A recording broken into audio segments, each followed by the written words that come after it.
Уг газар хөдлөлт нь 9 магнитудын хүчтэй их газраас 24 км-ийн хүнд болсон.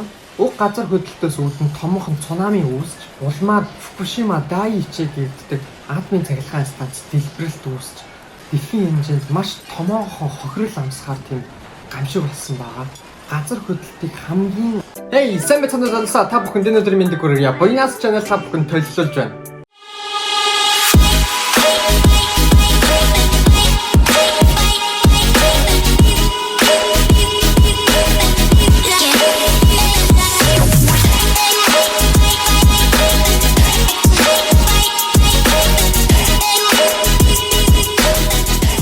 Хэрвээ та миний бичлэгийг үзэж сонирхдог, намайг дэмждэг, хараахан subscribe дарж амжаагүй байгаа бол энэ доор гарч байгаа төвчлөр дээр та subscribe дарж миний YouTube сувганд та нэгдээрэй. Subscribe дарснараа та миний оруулж байгаа бичлэг болон мэдээллийг цаг алдалгүйгээр цаг тухайд нь авах болно. За тэгэхээр өнөөдрийнхөө бичлэг рүүгээ бүгдээрээ орцгоё.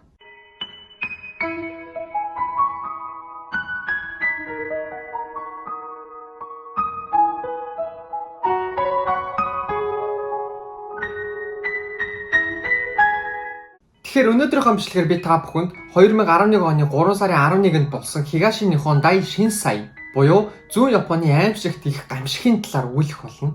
Яагаад энэ сэдвийг сонгох болсон бэ гэхлээр өнгөрсөн 7 хоног буюу 3 сарын 20-нд Японы Тохоку бүс нутаг нь тухайн өдрийн 6 цаг 9 минутанд бүхэлдээ газар хөдлөлтөнд автсан байгаа. Энэхүү газар хөдлөлт нь яг 10 жилийн өмнөх зүүн Японы их гамшиг болсон газар болсон байгаа. Яг нэг газар 10 жилийн дараа болж байгаагаас гадна ойрын хугацаанд зүүн Японы их гамшигтай дүүцгэр хэмжээний газар хөдлөлт болох магадлалтай гэж судлаачид өөрсдийнхөө үзэл бодлыг илэрхийлээд байгаа. Тэгээ үүнтэй холбоотой ер нь тухайн үеийн газар хөдлөлт нь хэр аимшигтай болсон юм бэ? Ер нь газар хөдлөлт гэж хэр аимшигтай болдог вэ? Яг юу нь хамгийн их аюултай байд юм бэ гэдгийг та бүхэнд яг бодит жишээнээр би авч үзэж та бүхэнд танилцуулахар шийдээд байна. За тэгэхээр өнөөдрийн мэдээлэл бол та бүхний саяны сонссончлон Хигаши Нихон Дai Shinsai буюу зүүн Япон дох их гамшигын талаар өгүүлэх болно. Энэ нь Японы түүхэнд Мэйжи Санрику гэх газар хөдлөлт буюу 21959 хүний амийг авч одсон газар хөдлөлтийг давж мөн Канто Дai Shinsai гэгддэг Канто бүс нутагт болсон их газар хөдлөлт буюу 105,000 хүний амь ирсцэн 1923 оны газар хөдлөлтийн дараагаар 2 дугаарт бичигдэхэд том газар хөдлөлт байгаа. Уг газар хөдлөлт нь 9 магнитудын хүчтэй их газраас 24 км-ийн хүнд болсон. Уг газар хөдлөлтөөс үүдэн томоохон цунами үүсч, улмаар Фукушима Дайичи гэгддэг атомын цахилгаан станц дэлбэрэлт үүсч, дэлхийн хэмжээнд маш томоохон хохирол амсгаар тийм гамшиг болсон байгаа. Газар хөдлөлтийг хамгийн аимшигтай болгодог зүйл бол тухайн газар хөдлөлтийн чичиргээнээс илүүтэйгээр түүнээс үүдэлтэй цунами нь хамгийн их хохирол дагуулдаг. Манайх шиг далаагаас хол оронд бол хэдий цунами болохгүй ч гэсэндээ Япон улсын хувьд бол яг далаатай хамгийн ойр орон учраас түрээлэгдээд битүү далаа учраас энэ бол хамгийн их айх зүйлүүдийн нэг байгаа. Яг энэ жишгийн дагуу 3 сарын 11-ний өдөр газар хөдлөлт болсны араас шууд далайн ус татарч түүний дараа төд бодлоход томоохон цунами 2 давуулгаатайгаар араасаа ирсэн байдаг. Хамгийн өндөр хэсэгтээ 40 метрт хүрсэн. Эхний давуулгаагаараа болохоор 10 метрийн үерийн даланг дөнгөж давж орж ирж байсан бол хоёр дахь давуулгааны ирснээрээ 40 м хүртэл өндөрсөж бүхэл хотыг ердөө 2 минутанд залгиж орхисон. Улмаар 3 сарын 11-ний тухайн өдөр 18,000 орчим хүн амиа алдаж одоо хүртэл 2,500 орчим хүн ор сургаггүй алга болсон байгаа. Тухайн нийт амиа алдсан хүмүүсийн 90 орчим хувь нь зөвхөн цунамигаас үүдэлтэй хохирлоос болж амиа алдсан байгаа. Тэгэхээр энэ газар хөдлөлт болох яг тухайн мөчид ийм их хүн амь ирсцэн гэсэн үг бол биш.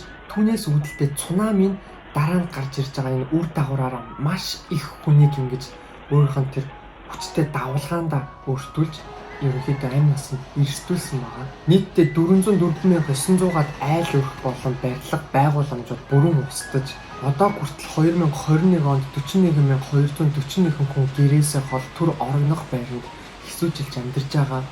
Энэхүү гамшигаар Япон улс нь нийтдээ мөнгөн дүнгээр 16-аас 25 тэрлэн нийтэд тэмцэхээр хэмжээний мөнгөн дүнгээр хохирол авсаад байгаа. Тухайн өдрийн урсгалыг ярил 14 цаг 46 минутанд анх газар хөдлөлтийн чичиргээ нэгдсэн. Түүнээс хойш ойролцоогоор 2 минутаас илүүтэй хугацаатайгаар тасралтгүй ерөнхийдөө газар хөдлөлтийн чичиргээ зөөлнөөс хүчтэй болж улам ингэж мэдрэгдэж эхэлсэн байгаа. Харин 14 цаг 49 минутанд газар хөдлөлтөнд зогсож тухайн бүс нутгийн онцгой байдлын албанаас цунами ирэхийг анхааруулж эхэлсэн. Хэдий тэгсэн ч гэсэндээ 14 цаг 52 минутанд авсан энгийн хүний хувийн гэрэл зурган дээр харагдаж байгаачлан бүгдээрээ зүхтаж орогнох байр хаахаас илүүтэйгээр бүгдээрээ зүгээр хоорондоо ингээд цуглаад гайхацхаас нь ерөнхийдөө дүр зурагтай байцгааж байсан. Харин энэхүү гэрэл зураг нь болохоор 14 цаг 54 минутанд авсан гэрэл зураг бөгөөд уг зурган дээр цунами болохыг анхааруулсан сууж бүхэл бүтэн 5 минут өнгөрчөөд байхад хинч зүхтэлгүйгээр зүгээр л энгийн амьдралаа яг үргэлжлүүлж байгаа тийм дүр зураг харагдаж байна. Яагаад вэ гэхлээр өмнө нь маш олон 10 жилийн өмнө хамгийн сүүлд Японд цунами болсноос хойш ерөнхийдөө хүмүүс ерөөсөө тийм туршлагагүй яг тийм төвчтэй цунамид ерөөсөө бэлтгэлгүй байсан гэдэг нь ерөнхийдөө харагдаж байгаа. Нэрэл ямар ч хүн юугүй тийм хүчтэй цунами ороод ирнэ гэж хинч ямар ч хүн ерөөсөө төсөөлөлтгүйгээр яг байж исэн уусаа ямар ч хүний тийм ой тогтоолтонд бол буухах. Харин үүний дараагаар 15 цаг 18 минутанд далайн бомбны ус татарч эхэлсэн байгаа. 15 цаг 24 минут. Нэгэнтээ цунами болох нь тодорхой болсон цаг үе. Энэхүү бичлэгэн дээр хүмүүс яаравчлан сандралдаж хотын захиргааныхаа байрныхаа дээвэрлэг гарахаар ерөнхийдөө яг үйл хөдлөлт явж байгаа бичлэг бол дүр зураг харагдаж байна. Өөдөөдөөсөө харалтай байгаа хоёр хотынхон захиргааны байрлал ерөнхийдөө хүмүүс дөрвөгчийг хандлага гаргаж ерөнхийдөө гарсан байт юм байна лээ. Харин энэхүү гэрэл зураг нь 3 цаг 25 минутанд тухайн дээвэр дээрээс авсан хүмүүсийн гэрэл зураг байгаа. 3 цаг 25 минутанд цунами хотод халтсан. 3 цаг 28 минутанд энэхүү гэрэл зургийг хотын захиргааныхаа дээвэр дээр байсан тэр хүмүүсийн авсан гэрэл зураг байгаа. 16 секундын дараа 38 секундын дараа энэхүү бичлэгийг тухайн хотын захиргааныхаа байрхайн дээвэр буюу 4 давхар байрлахын дээвэр дээрээс хийж байгаа бөгөөд эсрэг талд нь адилхан тооны хүмүүс дөрвчгсэн байсан арай нам дор газар байрлалцсан байсан яг адилхан захиргааныхын байр нь бүхэлдээ усанд автсан ямар ч хүн харагдахааргүй тийм дүр зураг хөгдөж байна. Энэ бол үнэхээр аимшигтай. Хүмүүс өндөрлөг газар байшингийн дээвэр дээр гараад ч үнэхээр амьд үлдэж чадхааргүй тийм өндөр давалгаа ирсэн нь бол үнэхээр харамсалтай байна.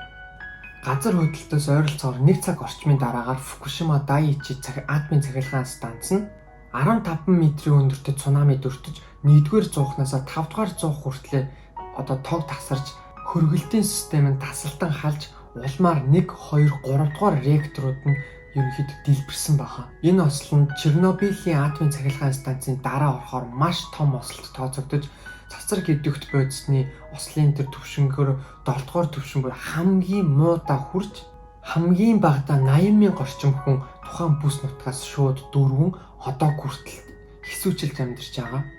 Уг станцд ашиглагдахаа болсноор Япон даяар тог тасалдаж хомсодсноор Токио Денрyoku гэх компани нь 65 жилд анх удаа Японд тогны хязгаарлалтыг хийж эхэлсэн байдаг.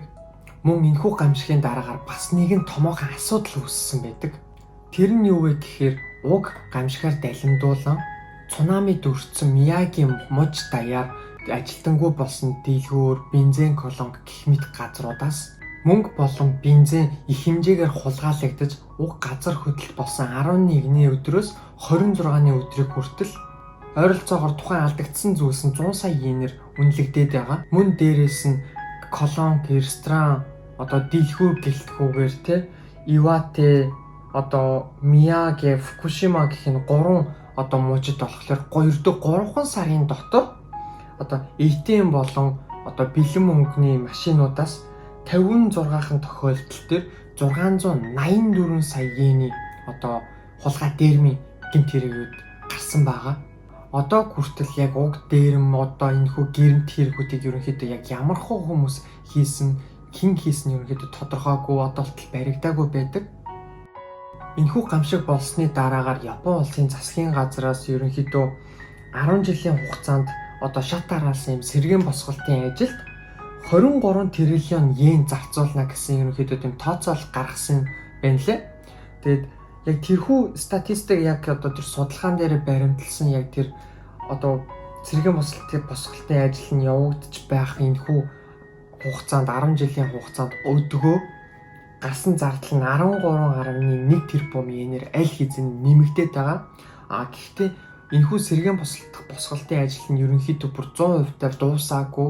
Ердөө ингээд ажлынхаа ингээд үйл явц нэг тийм бүрэн дуусаагүй байгаа мөртлөө одоо цааш их маш их хэмжээний тийм одоо олныг татаж байршуулж амьдруулах одоо тэр хүмүүсийн амьдрах орон сууц байрыг барих гэд маш их ажил одоо явагдаж эд өрнөж байгаа. Тэгээд өнөөдрийн байдлаар ийм их хэмжээний зардал гарсан байна. Тэгээд үүнээс одоо цаашлаад бүр улам их бүр асар их хэмжээний зардал гарах нь угаасаа тодорхой болоод байгаа. Тэгэхээр энэхүү гамшиг нь ерөнхийдөө тухайн үедээ амссан хохирол гэхээсээ илүү одоо гарч байгаа дагаад гарч байгаа зардлуудаа нэмэх юм бол энэ бол үнэхээр бүр мөнгөөр хэмжигдэхээргүй бас дээрэс нь хүний аймнаас маш ихээр ирсэн учраас энэ бол мөнгөөр хэмжигдэж тооцохын аргагүй асар том гамшиг гэж бол ерөнхийдөө хүн болгон ярьдаг. Тэгээд бас энэхүү ийм дайны том одоо газар хөдлөлтийн араас цунами болох юм зүйлд бол Япон улс ерөнхийдөө ямар ч тийм бэлтгэлгүй гэхээсээ илүү Япон хувь хүмүүс нь өөрсдөө бэлтгэлгүй байсан гэдэг ерөнхийдөө дүгнэлтэнд хүрч байгаа. Тэгээд цунами болохыг анхааруулад байхад одоо гэртээ ингээд байгаад байжсэн тэр хүмүүстэй тэр хүмүүс өөрсдөө амь насыг маш эрсдэлд оруулсан байгаа. Тэгэд энэс юу харагдаж байна вэ гэхээр хэрвээ магадгүй Японд байгаа залуучууд маань болон яг гадаад иргэдч бод хинж байлаа гэсэндээ аяллаар ирсэн одоо тийм манай монголчууд ч гэсэндээ хэрвээ ямар нэгэн тохиолдолд газар хөдлөлт болоод далаатай ойрхон байх яг тэр үед ямар ч өндөрч байна, намханч байна, цунами болох тэр одоо аюулын анхааруулах мэдээ гарсан л бол далаагаас аль болох хол. Гэхдээ амьд үлдэхийн тулд та хол газар гүөхээсээ илүүтэйгээр хол биш аль болох өндөрлөг газар хамгийн өндөр өөрөө өөртөө ойр газар руу гүйж маш түргэн яарвчлах хэрэгтэй шүү гэдгийг би таад бүхэнд анхааруулж байна. Иймэрхүү дайны газар хөдлөлт гэлтгүү ямар ч жижиг том газар хөдлөлт цунами болсон байлаа гэсэндээ яг уг гамшигын дараа заавал хоол хүнсний болон усны хомсдолд ордог. Тиймдээ Япончууд яг байнгын хижо букуро буюу одоо мочидаши букуро гэж хэлдэг.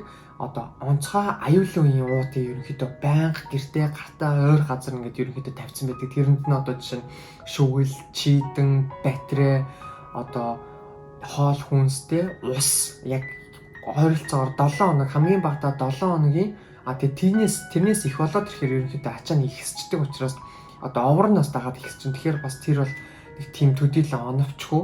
Тэгэхээр аль болох яг 7 хоногийнхоо өдрөөр тооцоолоод нэг өдөртөө 500 одоо миллилитртэй тийм ус боотолтой усыг тооцоолоод ерөнхийдөө гэртээ байнга хадгалаастай одоо ямар нэгэн үед одоо аваад гарахад бэлэн яг гартайгаа ойр байлгаж байгаараа гэж ерөнхийдөө Японд байгаа залуустаа ерөнхийдөө зөвлөж байна. Судлаачдын ерөнхийдөө ярьж байгаагаар бол яг энэхүү ийм дайны газар хөдлөлт нь 10 жил 15 жилийн ийм хэлбэлцэлтэйгээр ерөнхийдөө болдог гэж ерөнхийдөө ярьдаг. Тэгээд энэ өмнөх газар хөдлөлтүүд нь бол 25 10 жилийн өмнө яг давтамжтай болдог. Яг тэнгүүт одоо бас дахиад яг тийм иймэрхүү дайны газар хөдлөлт болох магадaltaй гэж ерөнхийдөө судлаачид ерөнхийдөө өөрсдийнхөө хүсэл бодлыг илэрхийлээд аль болох ингээд хүмүүст одоо анхааруулах те хэрхэн одоо амьд үлдэх вэ гэдэг тиймэрхүү одоо 9 жорын тийм техник технологиудыг туршаад маш эрчимтэй ерөнхийдөө явж байгаа. Магадгүй үүний илэрлэл нь 3 сарын 20-нд болсон Миягийн мужид болсон те түрүүнд урьдсанчлан тэр одоо газар хөдлөлт байхыг бол үүсэхгүй. Үүний дараа одоо үүнээс том газар хөдлөлт болох магадaltaй. Энэхүү бичлэг нь Токио хотын Шинжку дүүргийг ерөнхийдөө холоос авсан камерны бичлэг байгаа. Тухайн газар хөдлөлтөнд энэхүү өндөр том барилгуудыг хурцсахад үзэх юм бол хэрхэн ерөнхийдөө ганхаж найгаж байгааг та бүхэндээ ерөнхийдөө харуулж чадчих байна. Энэ бичлэгэн дээрээс та ерөнхийдөө өндөр барилгын дээшлэх тусмаа улам хүчтэй ганхадаг гэдгийг та ерөнхийдөө харж болно. Дотроо байгаа хүмүүс тэр нь улам хүчтэй мэдрэгддэг. Гаднаасаа ч гэсэндээ ерөнхийдөө илт мэдэгддэг учраас аль болох доор байгаа хүмүүст бага мэдрэгддэг байгаа. Хэдий энэхүү ганхаж байгаа нь Япон улсын барилга барих технологийн одоо нэг шийдэл бөгөөд хүчтэй газар хөдлөлт болоход одоо шууд нурж унахааргүй аль болох юм уян налархаа байх зориултаагаар ерөнхийдөө хийгдэж хүмүүс амнасыг одоо аль болох л одоо баг одоо эрсдүүлэхийг одоо ирмэлцсэн юм технологийн шийдэл байгаа. 3 сарын 11-ний өдрийн тухайн яг энэхүү газар хөдлөлтөнд ийм өндөр том барилгууд болно. Ерөнхийдөө Токио хот нь маш тийм хүчтэй газар хөдлөлтөнд ерөнхийдөө баг одоо хохирол амссан барилга байгууламжууд нь хэдий тухайн яг төв цэгээсээ хол байсан ч гэсэндээ ерөнхийдөө бас тэр нь чичирхийлэл маш хүчтэй мэдрэгдэж байсан ч гэсэндээ ерөнхийдөө эдгээр бичлэгнүүд дээрээс Япон улсын одоо барилга байгууламжуудын одоо газар хөдлөлтөнд хэр найдвартай байдаг вэ гэдгийг ерөнхийдөө та бүхэн харж болох байх гэж би бодож байна. Тэгэхээр ер нь Японд байгаа цаашдаа ирэх байгаа тэр хүмүүст ерөнхийдөө яг хизээ юу болохыг мэдэхгүй учраас далаатай ойр байх тусмаа маш анхааралтай байх хэрэгтэй шүү. За тэгэхээр өнөөдрийнхөө бичлэгээр би та бүхэндээ ерөнхийдөө газар хөдлөлт болон цунами тэгээд түүнтэй холбоотой ерөнхийдөө ямар гамшиг болсон. Тэгээд тэрнээс ерөнхийдөө хэрхэн яаж өөрийнхөө амь насыг ерөнхийдөө ингээд түүний дараа авч гарах вэ гэдэг ерөнхийдөө жижигхэн чулууны ерөнхийдөө мэдлэг олгосон байх гэж ерөнхийдөө найдаж байна. Тэгээд үүний дараа би цунами болон газар хөдлөлтөй холбоотой бүр тийм маш дэлгэрэнгүй японочдын ерөнхийдөө яаж бэлддэг хэрхэн одоо яг Японд байгаа одоо газар хөдлөлт боллоо гэж бодоход заавал цунами болох ерөнхийдөө бүр тийм бүрэн эрсдэлтэй ийм улсад ерөнхийдөө хэрхэн амьд гарах вэ гэдэг талаар ерөнхийдөө жижигхэн одоо бичлэгүүдийг ерөнхийдөө оруулна гэж ерөнхийдөө бодож байгаа. Тэгээд миний бичлэг хэрвээ өнөөдрийн бичлэг миний танд таалагдсан бол та энэ доор гарч байгаа subscribe төвчөн дээр одоо дараарай. Тэгээд миний цаашдаа оруулж байгаа оруулах бичлэгүүдийг та үзэж сонирхоод өөрсдийнхөө сэтгэлдлийг бичээрэй. Тэгээд би сэтгэл нэг бүрээ уншиж тэгээд тэрэндээ дүгнэлт хийгээд өөрийгөө одоо цаашаа сайжруулах учраас та бүхэндээ намайг дэмжиж өгөөрэй. За тэгэхээр бүгдээрээ дараагийн хамтлагаар бол уулзцгаая. Баярлалаа.